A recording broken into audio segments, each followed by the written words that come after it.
Welcome back, everybody, to another episode of the MX Endurance Podcast, where we look at everything that's been happening in the world of endurance sports. My name is Tim Ford, and I'm joined by the penultimate legend, the sexy shepherdess, who has the sexiest voice in triathlon. James Bell, mate, welcome back to the podcast. It has been a hot minute. How are you going? Yeah, it has. I got quite a few messages from various people within the last week, saying that the podcast was distinctly lacking in charisma. Last episode, because it was just two Australian blokes going at each other. But luckily, I'm back, and the interest level and excitement of the podcast has been elevated again. How are you? Well, we do know that you are the interesting and exciting one of the podcast, mate. Like if you need those excitement levels up, you bring in James Bale because he's the hype machine. It's funny, mate, because when I normally edit the audio, you can see like who talks, who doesn't. It's represented by bars. And when it's a regular Tim and James episode, it's like very heavy me, and then there's bits of you. And then last week with me and Chris, it was the complete opposite. It's like very heavy Chris and like little bits of me. Mate, it was good. I think it feels like we both got a week off last week, to be honest, because I literally probably spoke about 6 words for an hour with Chris because he just went.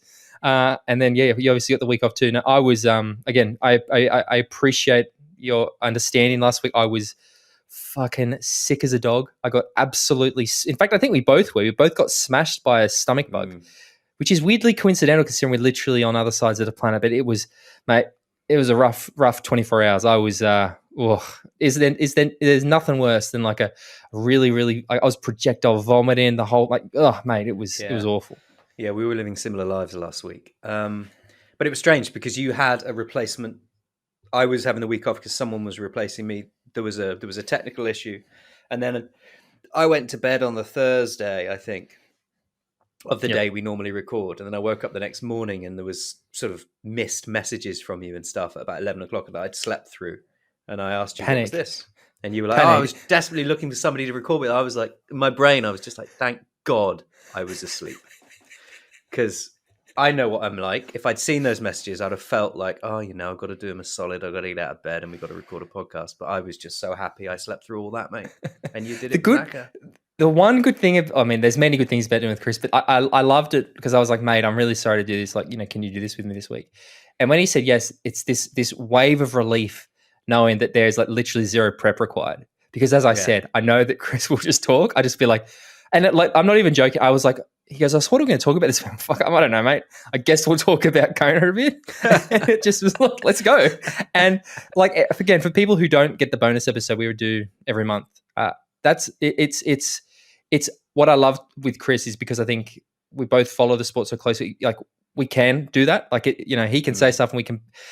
I really enjoy that sometimes, and I think it's funny. He made some points about the Kona, the penalty situation, and he made one thing that I'd never really thought of, and I think it's fucking accurate. He was saying, ultimately these rules are being applied subjectively. Like it's a 12-minute draft runner, but it's not like the refs have a laser pointer or something. There's no laser thing here. It's super subjective, and again, I'm going to get to it later because I was talking with Magnus today because he's obviously in St George. We'll talk about it later, but he was saying that at the pro briefing yesterday, I guess, or 2 days ago when this show comes out, it was the same referee who was in Kona came to the pro briefing and he said, "We're going to police this race exactly like we policed Kona, no warnings." And I'm like, what the fuck? What a strange approach to professional sport. And I was talking with Magnus about this because obviously people know Magnus got the bullshit penalty. I say bullshit, the penalty in Kona. And I saw on his interview with Breakfast with Bob this week where he was talking about, and he said this to me, he's like, yeah, you know what, you're right. The 12 meters is subjective. You can't be positive, but you could get a pretty good idea. But he goes, what's pretty obvious is intent. He said, if a person does it like the way, where you sort of drift in when you've come from, a minute back and you've surged up to the group and you get on, you maybe go a meter in, then you pull out, you're clearly not trying to draft, hey? So the intent there is obviously not to cheat. So maybe give a warning or just fucking, I don't know, let it go because it'll ruin the race. Whereas if a person's constantly in that draft zone, constantly rolling in, back and off, the intent's there. And I think that's a fucking valid point. And that's why I just don't think this no warning 5-minute penalty is also fucked. If you're going to add no warnings to it and it's going to be instant penalty, then I don't see how you can do that in a subjective world. Yeah, if it's going to be no warnings, then it needs to be a definite, black or white, definitely Agree. was in that zone, and we can prove it because we have laser measures or some obscure way of Race measuring ranger, bike distance. race ranger, Yeah, mate. There we go. exactly. So I mean, if you don't have that ability, then I don't see how you can do it without at least issuing a warning to whoever you're going to give a penalty first. It's a strange approach, and I don't like it. Well, interestingly, I know that the race ranger system actually has built in like a warning thing where it's not just green or red. It's like green, yellow, red. Plus, they say for the marshals who have the thing, it's like they understand that people are. It's physically impossible when you have athletes going at 50 kilometers an hour. It's impossible not to go in. Like every time you hit a bend or you hit a slight uprise and people change speed, it's impossible not to get into that 12-meter draft zone a little bit. Hmm. So like even the objective system, which objectively measures distance, says no, we understand that there needs to be some wiggle room. I really feel like this. It's always like they've taken this message, which is we need to be harder on drafting, which I agree with, but it's like it's from one extreme to the other. Like this to me is going too far the other way, because or I'll counter that and say if you're going to go zero warnings, then they need to change it to a tiered penalty system. It can't just be 5 minutes, or like maybe it's a stop-start penalty, maybe it's a 1 minute penalty. Then there has to be something, because that 5 minute penalty, especially this weekend at 70.3 Worlds, is a race killer. You get that penalty, it's day done. You cannot. It is not going to be possible with the field they have to run down a 5 minute. Like it's game over, and I think that ruins things. Like you don't want the penalties. Are they applying this no warning thing to the age group field as well? Just out of interest. As if they fucking like. Let's be honest. It's going to be a. I'm just wondering because it's all well and good coming down hard on drafting, which they should, but providing the conditions and the environment where people can race properly without drafting is also another part of that.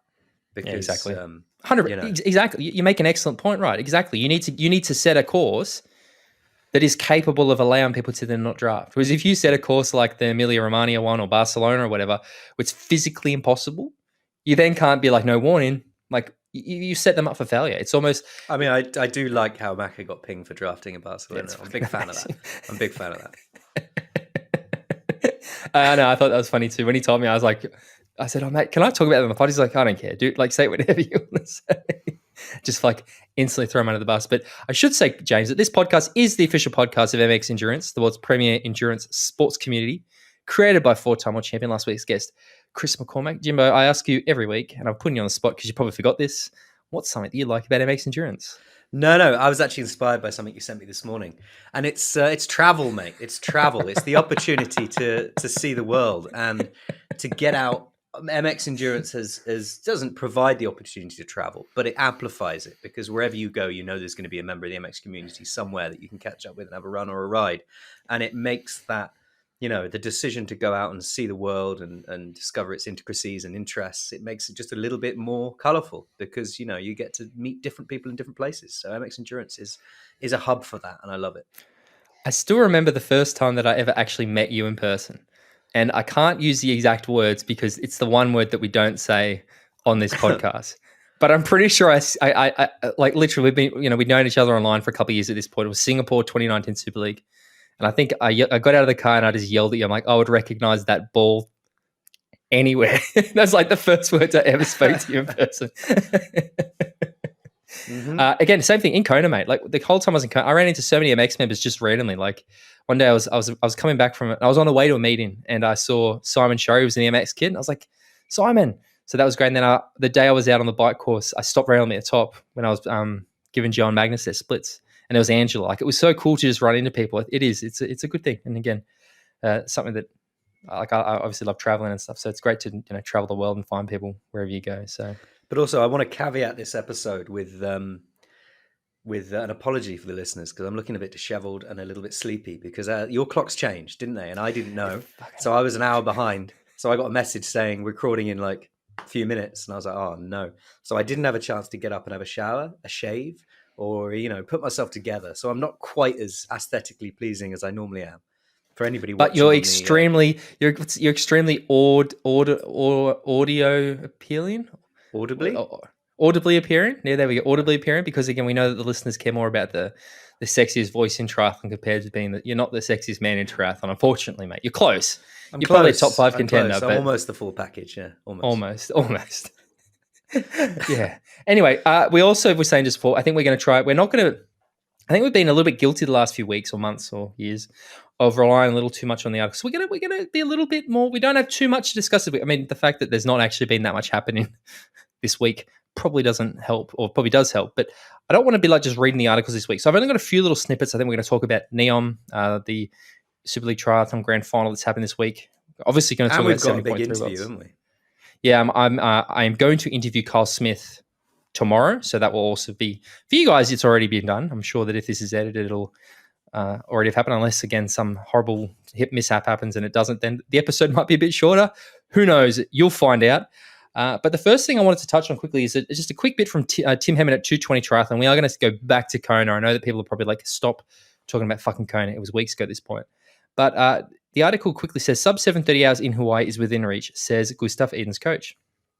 Now, the little bit that I took out says the frightening prospect for the Norwegians' rivals is that their coach, the sports scientist Olav Alexander Boo, believes we're merely at the start of what is possible. He said, we know the bike will probably come down another 5 minutes, but I also know the run will come down at least another 5 minutes. For a normal Ironman, we will be looking at a 2:25 to 2:30 hour marathon. He said a slow Ironman marathon will be 2 hours 35. If you're slower than 2:35, you're really slow. These would be numbers that have never been seen in the sport, but they could start retiring current professionals who just can't compete. He says they'll just have to train more. Jimbo, do you think we're going to see a sub 7:30 Ironman in Kona? Look, I think the advancement of human physiology and sports science and training is a rock that keeps on rolling. The momentum is there. So yeah, I think there's every chance that we may.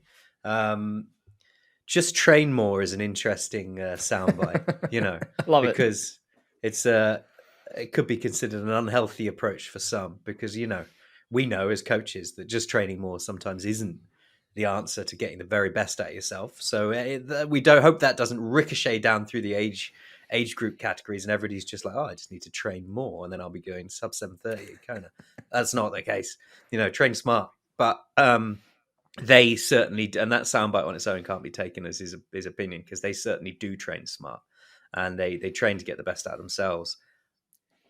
Yeah, I mean, I'm way past the point of second guessing what the Norwegians can do at this stage in my podcasting career, mate, because me and you have been bitten so many times. Probably me more than you, because you tend to invest your predictions in them more than I have. I've been like, no, they can't win it all the time. They can't win it all the time, but who knows?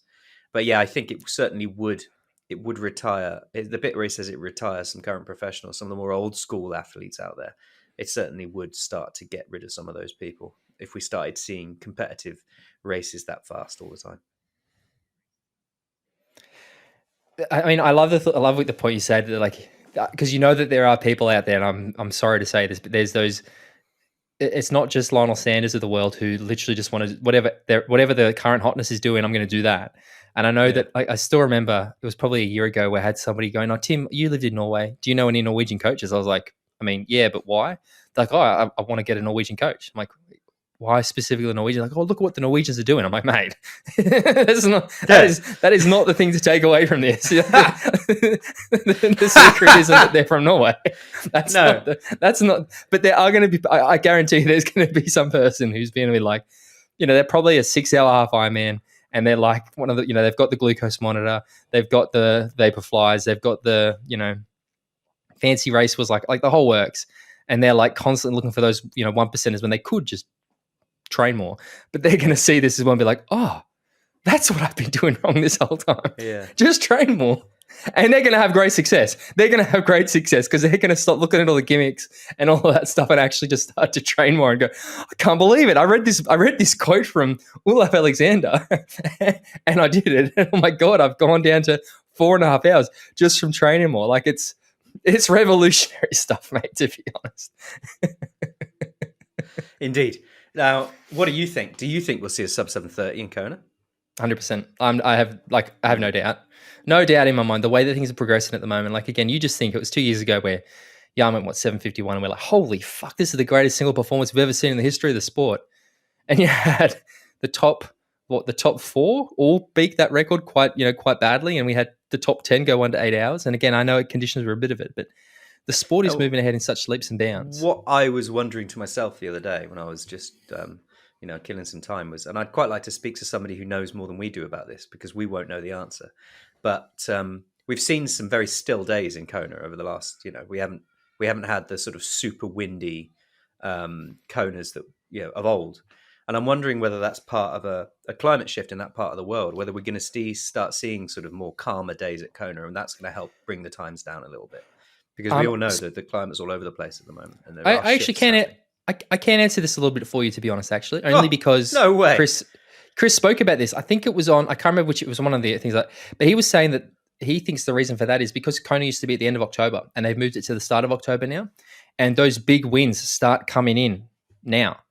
So he thinks that the reason we're seeing, because again, you're right. There's been a series of years now the winds haven't been that bad. I mean, this year in Kona, I was shocked at how not windy it was. Like at no point any day I was out riding. I rode like 500 Ks in 4 days. So I was out on the bike a lot. At no point was I going, these fucking winds in Kona. Whereas a couple of years ago, there was days where I was like, this is actually fucked and I hate this. So it was like ridiculously not windy out there. But yeah, that's what Chris was saying, is that the race used to be later in the year, and that's when those really big trade winds would come in, and he thinks that that's probably a factor. But you also make a good point that it could also be a climate change thing. But yeah, move it back a bit later. Let's get those winds absolutely howling, mate. Absolutely Yeah, howling. I mean, I remember when I did Lanzarote, the winds were, oh man, it was like you were leaning on the bike just to stay upright. It was unreal. I mean, if Christian's bike can go that well on that course, it's not very windy, hey, because that thing looks like totally. Can sail. Whoa, fucking ugly bike that is. Jesus.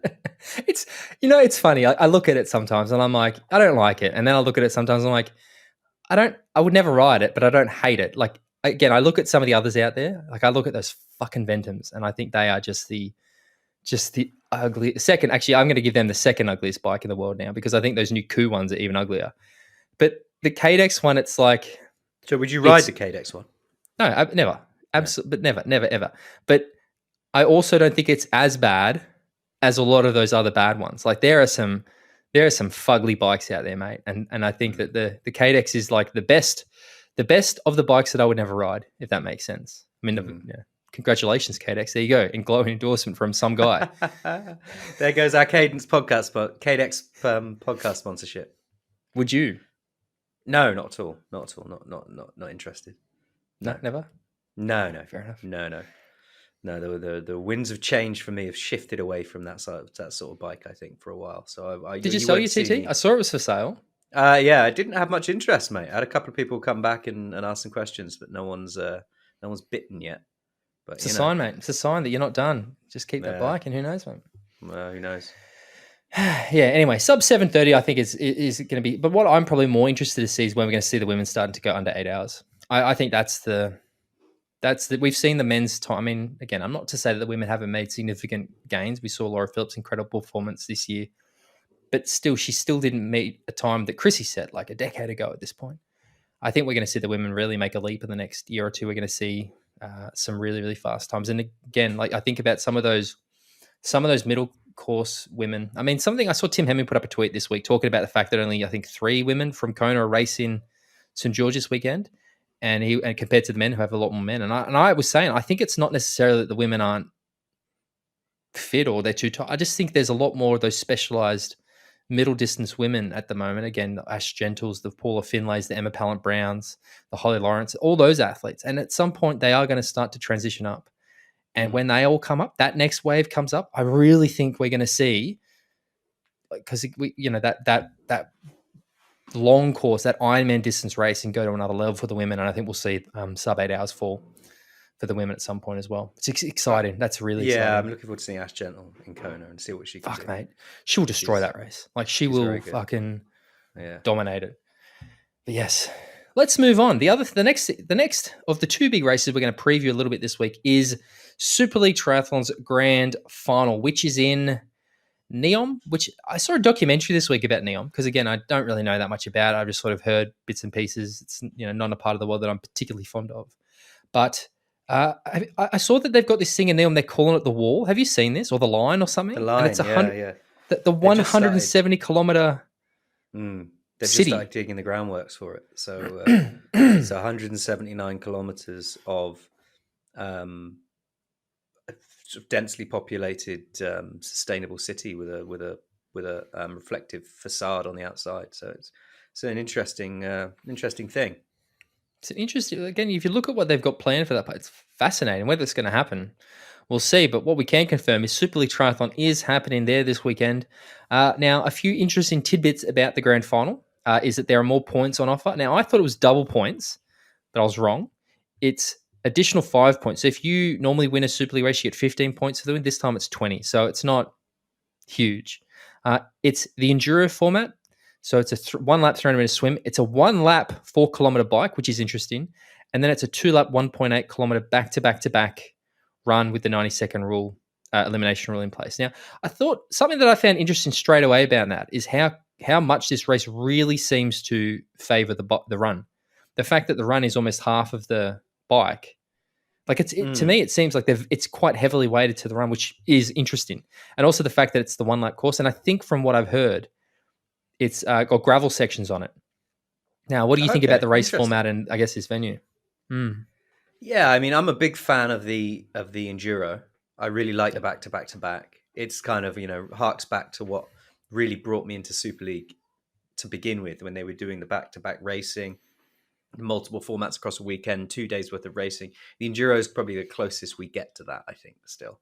But you're right. I think when you've got a run that's almost 50% of the bike distance total, and the bike is a single lap with gravel sections, you're favouring those people who can hang on within striking distance on the bike and then really put some power down on the run.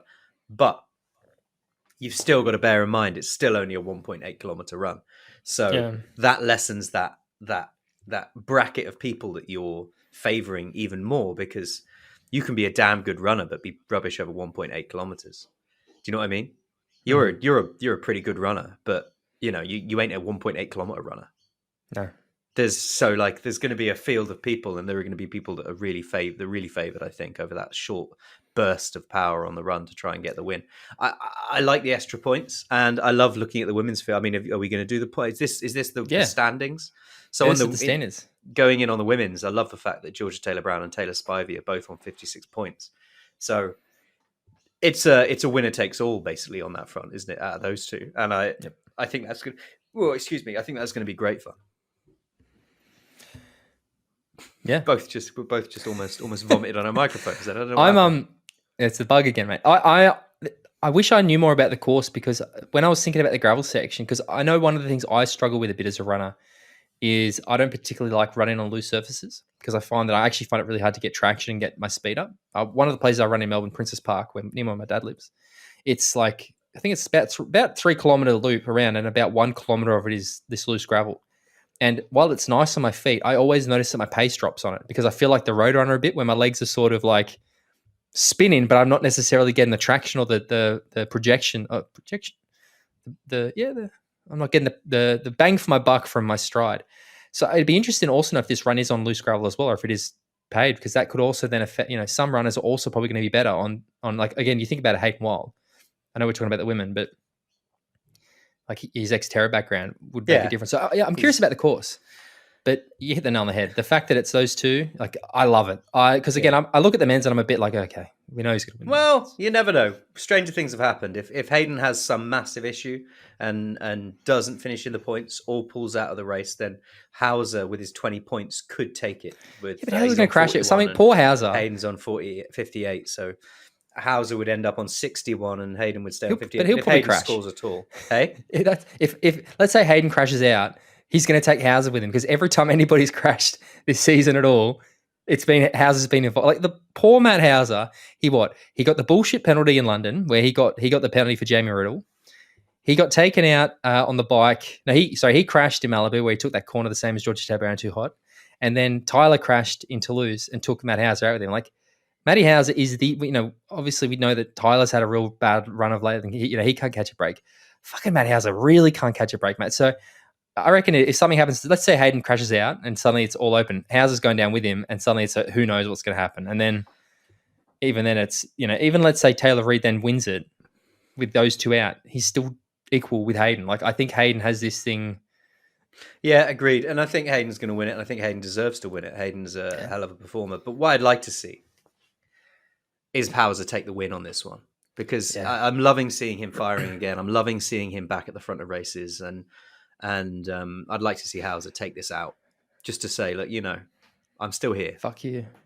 What would be very interesting if Hauser wins, and let's say Hayden doesn't necessarily have a race ending problem, but ends up maybe, back in the 5 to 10 place or whatever, and suddenly we have this battle where there's like 5 of them, and Hayden's knowing that I need to get, I don't know, that I can't do the maths quick enough. Maybe I need to finish 7th, otherwise Hauser's got this thing. And we actually see like that would be moving through the field. Yeah, Hayden's desperate. Like literally gets off the bike in 15th place. Final, Yeah. The final of those 3 back-to-backs, and Hayden's like a minute down, and he has to solo the whole thing, and he's just picking off person after person after person after person, and that would be. And that again, Super what you League, think about the beauty of Super League's broadcast is they would know that, and the commentators would know it, and they'd be able to tell you he needs to finish, he needs to catch that person, and as an audience member, you'd be able to watch it. Many other triathlon broadcasts would just be like, "Oh, something's happening back there." Oh, Matt Hauser's on the front. Oh, look at the winner. Here he goes. Here's the winner. Here's the guy on the front. Oh, that's great. What's his name? Who's that on the front? I think it's some. I'm not sure. That would be phenomenal. The teams, I don't care. I don't know. Sharks in the first place. Who knows? I can't even work out. I will see who wins the teams at the end of it, and I will be impressed that somebody won it. But again, I don't care about the team. Yeah. The teams element doesn't particularly worry me. Really, I still think that I feel like the momentum just, it's funny how, we had it, and then we sort of had it. We've had a few other races that have happened in the interim. And it's like, we have so many things to grab our attention this year that I have felt like I've just lost a little of the enthusiasm for Super. I know once it starts, it'll be amazing. I'll watch the whole thing. It'll be great. But I have noticed that this year, I think that because we are spoilt for events, that if it's not right there, like I think if Toulouse had been the grand final, that would have been great. Season done, perfect. Yeah, this one, it just feels like a little bit too late, but that's just me. The other one, mate, the big race this week. There's actually 2 big races this week, and we have one on Friday and one on Saturday. We have 70.3 Worlds. You may think you have deja vu when you're watching it, but no, it is the same course. Well, it's the same venue as last year. It is a different course, but we are going back to St. George again for 70.3. You're ever going to race anywhere else ever again, ever? Fucking hell. I mean, look, St. George, we enjoyed St. George, but yeah, there's a lot of racing in St. George for the 70.3. But mate, what are your thoughts, firstly, about the race being back there, and then we'll talk about the women's race? Well, look, it's a cool place to hold a race. Everyone was the locality, was the population. Everyone was super welcoming, super friendly. It was unbelievably hot, and we were both a little bit ill that week, so it was a bit of a slog. But it was a good place to race, and it's Snow Canyon is beautiful. But one thing I do particularly enjoy about the 70.3 Worlds, which I've always enjoyed about the 70.3 Worlds, is the rotation of locations and seeing interesting, new, different places every year. So I'm a bit stale with it, mate, if I'm honest. I'm like, come on, let's go somewhere else. Because I feels like ever since COVID happened, we've just been in St. George forever and not leaving. Yeah, and it's not even like just the world champs, but I feel like the first sort of like big, sort of return to racing that had a pretty good field last year was that St. George race in May, where we saw the Lionel Sam Long sprint finish. Like that was the first sort of time we really sort of saw St. George, and then it's just been, and then 70.3 Worlds, and then Ironman, and now even the fact again, I talked about the fact that Super League, this like little break has made me like just a little bit less interested in Super League. I even find that this being a few weeks after Kona my interest isn't quite as high. Like I feel like Kona was so big and so high and such a big event, and the fact that we've already had what feels like 10,000 fucking events this year, and then looking at the fields that again aren't bad, but they do feel a little bit soft. I'm one of the things I was going to ask you is how do you see 70.3 Worlds? Because I feel like pre-pandemic, 70.3 Worlds was becoming a premier major event, major title, something that me as a fan was getting so excited about. I still think 2018 70.3 Worlds is the best triathlon I've ever watched in my entire life. And I really feel like it's starting to dip the other way a little bit again. Like last year's fields were fine, but they were not stellar.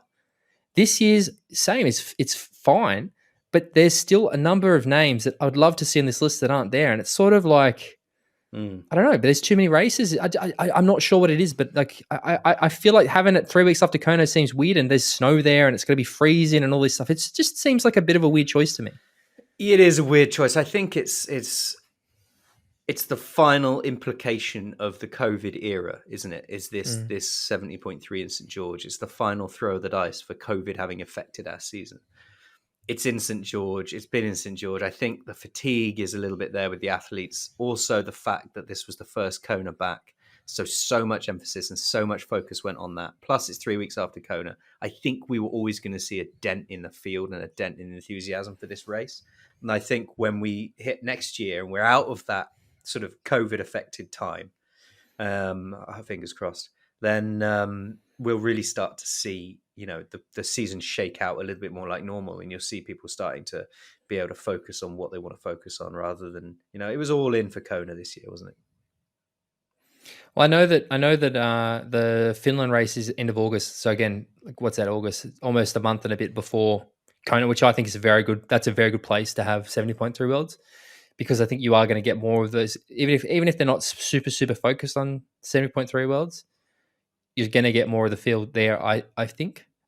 Maybe less of the short course athletes because of where the grand final is, but you don't really get them anyway. But I mean, I don't want to say that. I still think this is going to be a fantastic. There's some incredible athletes on this start list, and I saw a really interesting.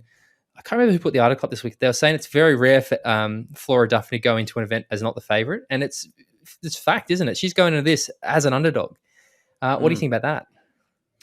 Yeah, I mean, look, she's a hell of a racer, and it takes a lot for me to say that she's an underdog, because I still wouldn't be surprised if we saw her take the win. Do you know what I mean? It's like she's that good, and she's got a proven track record. But for me, I'm going to let you pick your favorite for this one first, mate, and I'm going to react to that because it's a difficult one. I'm struggling to pick a winner for this one. Well, I think before I pick the winner, like I just, there's a few things I guess to unpack about the women's field, because like I look at Lucy Charles, and she sort of to me is, I guess, the obvious one. But she has, come back from injury this year, and then she has just done race after race after race, and she's not like just coasted to any of these events. She's been very, very good at every race. Like that Kona race must have cost her something to not be at 100% Ironman fitness, to go and do that like that. There has to be a price to pay at some point. And I'll talk about it with the men, but like I was watching Breakfast with Bob this week, and both Christian and Gustav were like, yeah, we're tired. We haven't necessarily recovered. Do you think that price to pay, or the fact that she's come back from injury, so she's not 100% race sharp, do you think that's going to be more obvious over the 70.3 distance, or more obvious over an Ironman distance for an athlete like Lucy? For me, I think it would be more obvious over the 70.3 because it's more frenetic and fierce racing. Well, also, we think about what she did at this race last year, and I said that her performance there last year was her best performance. And therefore, like, if we go to pick a favorite, I'm sort of like, well, I guess I sort of assume her to do the same, but we know that her run is probably a little bit soft, not bad, but that's the question then, because Emma Pallant-Brown, for example, doesn't have the same swim, but fuck me, when she is firing, she is the fastest runner in this field. And it's just a question of what runs Emma bring into this race, because Emma is like, it's like there's degrees with Emma where she's either fucking incredible or she's way off. So it's like, is Emma Pallant-Brown going to come on all cells? Taylor Knibb also came back from injury. We saw her struggle in Dallas on the run. She had to walk at one point, but her bike is so fucking strong that she could get out, she could get on off the run with a 6, 7, 8 minute lead in this race and hold on. But again, I feel like Taylor Knibb's run is a little bit soft too. But then again, you think about what she did in Edmonton Grand Final last year and what we've seen her do at the Collins Cup last year. Like when Taylor Knibb is on, she's also incredibly hard to beat. But she faded to third last year when Jeannie Metzler caught her. So she's another one where again, it's like there's no clear favorite to me, because every athlete on this field that I would go, yep, has a sort of, like I said, a gray cloud. Like Flora Duffy she's not been excellent at this distance. And I think it was the PTO's Mystery Pro said that they think that if she doesn't do well, or if she does well, look out 70.3. Flora Duffy has come and she's going to dominate. But if she has a bad race, he finishes, 8th or 9th and suffers. We might never see her do this again. So I actually think there's a lot on the line. And I hope that we've sort of seen her like figuring it out and gone away and like just done nothing but this for the last couple of weeks, because she is one of the best female triathletes on the planet. And if there's anybody who you have to give the benefit of the doubt to in this field, I think it is Flora Duffy, to be honest. Not necessarily based on form, but based on who she's an athlete. I think that she could be down. I mean, Paula Finlay, same thing. When Paula is on, Paula is one of the absolute best. But again, I find Paula Finlay so hit and miss. Like she's there, but she's not there. That's the narrative of this race field, mate. Is that that's what I mean. That it could go either way with so many of them. You know who I'd like to see do well in this race? Yeah, who? Ali Salthouse, mate. I'd like to see her come back and have a blinder, because she messaged me a few weeks ago and said that she'd had a bit of a stop-start year, and I'd like to see her come and really underline, finish off the year strong and have a good performance here, because we know she's got it in her. She's a hell of a performer, and in her own words, it hasn't been the best of years. So come on, Ali. No, you're right, and she's definitely capable, and it's also she's been there for like 4 months, mate. She's based herself in St. George. She knows this course like the back of her hand. Like, again, you're right. Like another, that's what I mean. An on-sale Ellie Salthouse can win this race. Absolutely. It's just a question again. Is she on? Which Ellie Salthouse are we going to see? That's why this field is so difficult, because there is no clear sort of ringing out sort of I'm going to do this obvious winner on the list. I mean, all right. Without any context, Lucy Charles Barkley would be the choice, wouldn't she? But you put the context of where we are in the year into it, and then it gets a bit more difficult. Yeah, you're right. I mean, where am I going to go here? I mean, I think Lucy Charles is almost the easy answer, but I'm going to go Emma Pallant-Brown, mate. I think she took that break. We've seen her sort of take while everybody else has been going and doing Kona and these other things, and Dallas. Emma went back to South Africa. She's just done a really good, solid training block. I have a feeling we're going to see something special from her. So I'm going to go Emma Pallant-Brown. I'm going to go Emma Pallant-Brown, Taylor Knibb, Lucy Charles. Flora Duffy could be up there, but who else I'm going to put as a bit of a wild card, just because I know how good her run is, and we haven't even mentioned, is that Marjolaine Pierre. Mm-hmm. Marjol, she has, the girl with the big blonde hair who runs like the absolute clappers. She could be, doing something as well. I mean, I have accepted that I'm pretty shit at this year. I have not done very well with any picking, but yeah, I'm going to get Emma Pallant-Brown, mate. All right, well, I'm going to go with Ellie Salthouse for the win, mate. You convinced me by reminding me that she's based herself in St. George for the last however long, and I think she deserves a win. It may not be she does. It may not be the logical choice, but it's the choice that I want to see transpire. So Ellie Salthouse for the win at the 70.3 Worlds. I think if Ash General did this race, she would have won it by 5 minutes.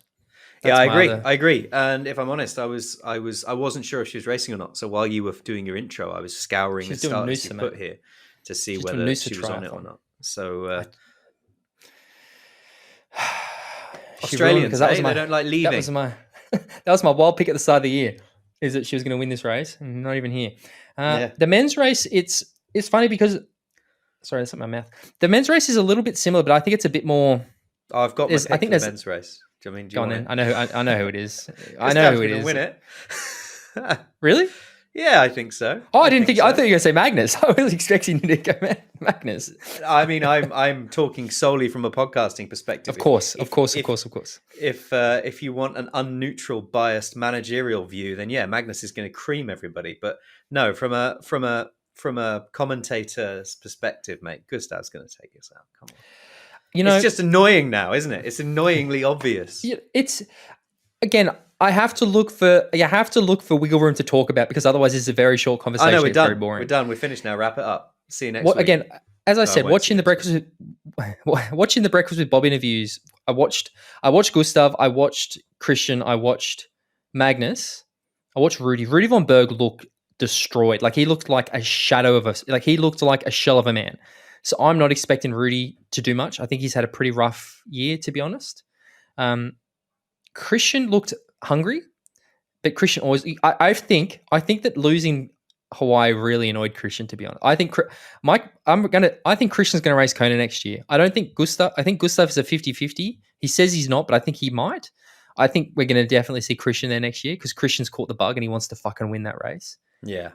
But Gustav, mate, Do you think in Christian's brain, he's like in this place where he's like, well, if Gustav's not doing it next year, that might be my chance, and it might be my only chance if he's, because you know what it's like when you're racing somebody, you can get a feel.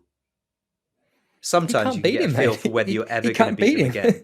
Yeah, exactly. You can get this feeling of like, oh, actually, hang on a second, that person is far and above me. Kind of like the feeling you get when you race me. Yeah, that's it. Yeah, exactly that. Yeah.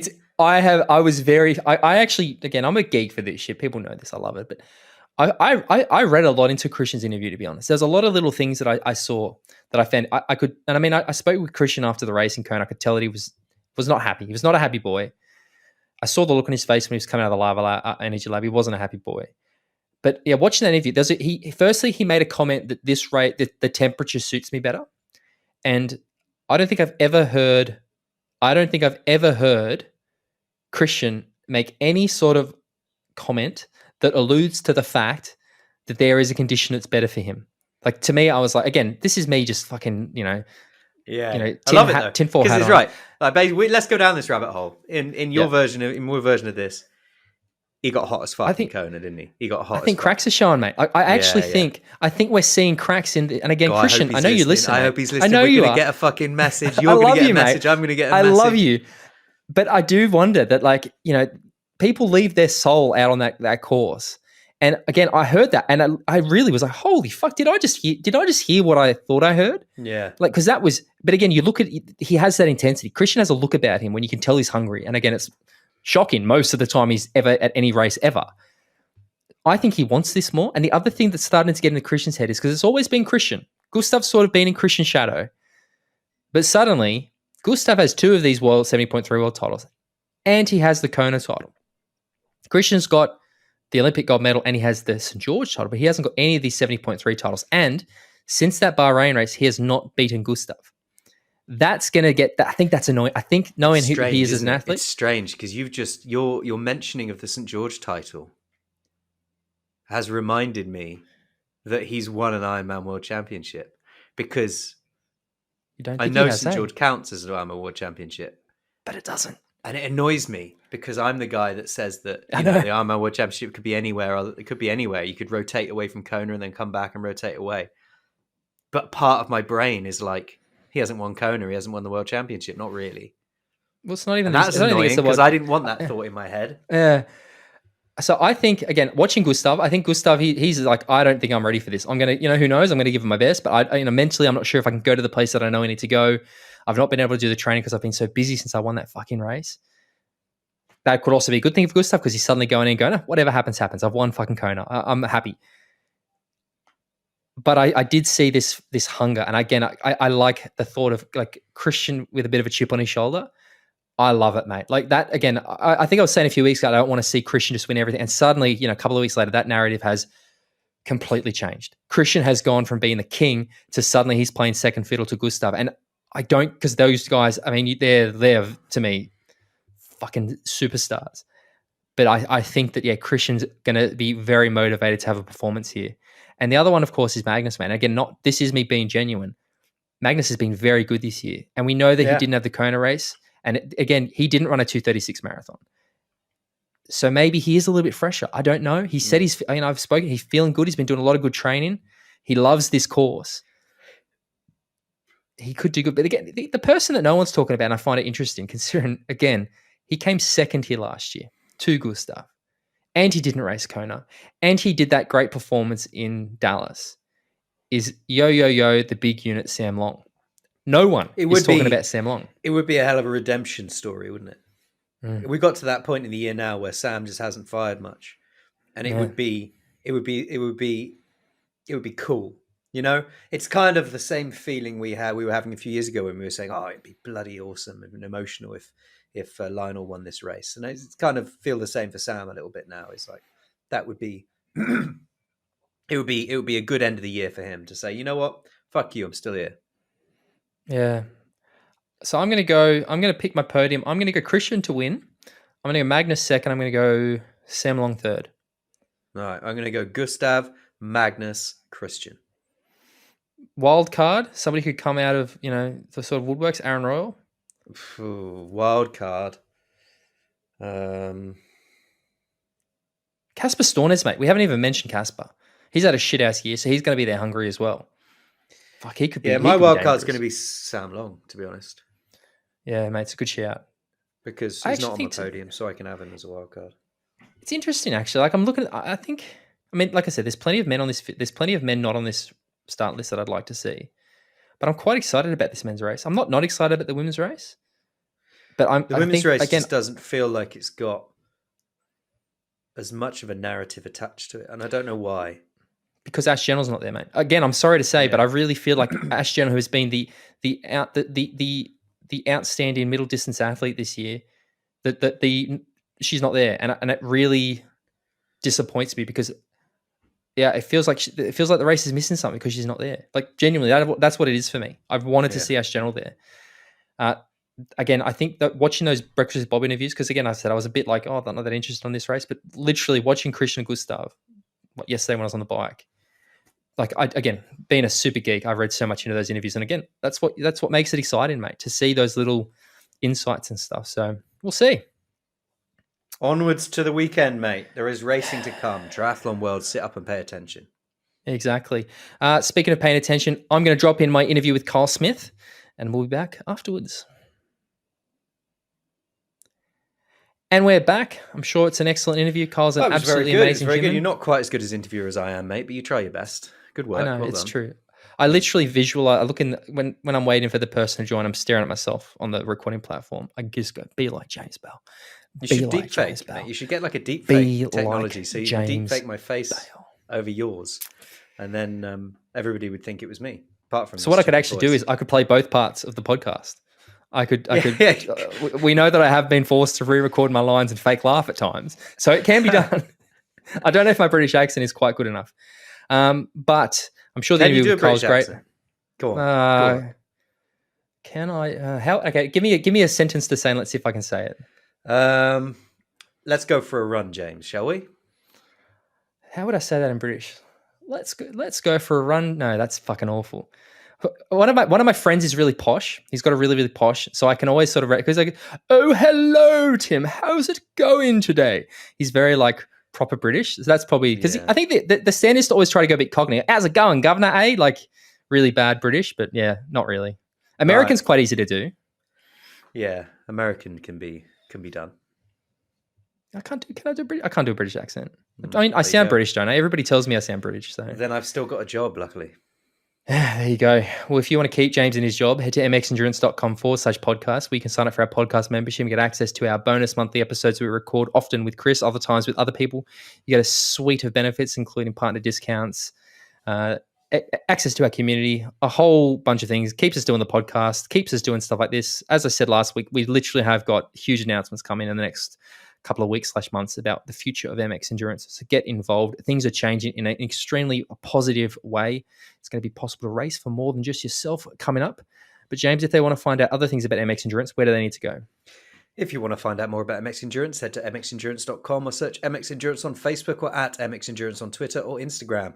If you want to follow me, I'm at bale.james85 on Instagram, or you can follow Tim at tford14 on Instagram. Jump onto iTunes, give the show a review. You can do it in the podcast app, so it's really, really easy and is super helpful. If you like what we're doing, tell a friend, help us grow. If you've got any suggestions, guests, comments, or criticisms, send an email through to podcast@mxendurance.com. I'm actually not sure that email's working at the moment because we're having some issues with our domain. So maybe just send us a message on Instagram. That's probably the best way. Always the best way. Always the best way. Jimbo, a pleasure. Enjoy your week off, even though I know you're working like a dog next week. But we'll be back in a couple of weeks, guys, to discuss everything that's happening in endurance sports. Cheerio.